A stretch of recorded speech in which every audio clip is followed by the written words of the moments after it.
Сәлем достар, бүгін сіздермен қалай Instagram Stories'те WhatsApp ссылка және де YouTube ссылкалары кез келген ссылканы қалай қоюға болады. Сол туралы бүгінгі видеода сіздермен бөлісетін боламын. Видеоны соңына дейін көруді кеңес беремін, себебі бұл видео сіздерге пайдалы болары сөзсіз. Ал енді бастайық. Ең алдымен мен сендерге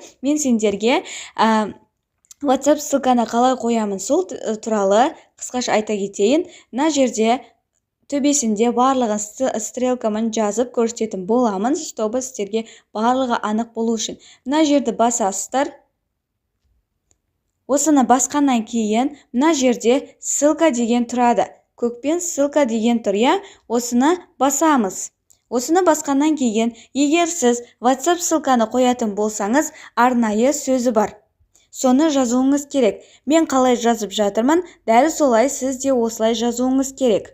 Және де бастаған номеріңізді бастаған кезде 8707 емес 7707 деп бастауымыз керек. Мысалы, біз біреуге номерімізді айтқан кезде 8707 деп айтамыз. Бірақ бұл кезде біз 777 деп жазуымыз керек болады. Онда шықпай қалады.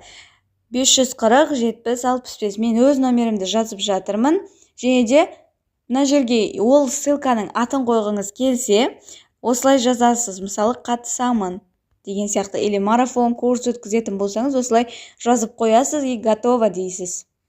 Вот осылай шығып тұрады. Осының үстін басқан кез келген адам сіздің WhatsApp-ыңызға тікелей өте алады. Енді біз YouTube ссылкасында қоюды сіздерге үйрете кетейін. Бұл да өте оңай. Және де осы жерде ссылканы қайтадан басамыз.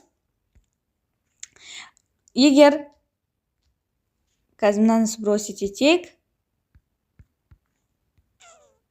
Және де осы жерде қайтадан басамыз ссылка дегенді. Және де енді осы жерге ссылканы копировать етіп алып, вставить дейміз. И мына жерге жазатын сөзіңіз болса жазасыз, жазбасаңыз өзі де былай шығып тұрады. Осылай, дәл осылай шығып тұрады.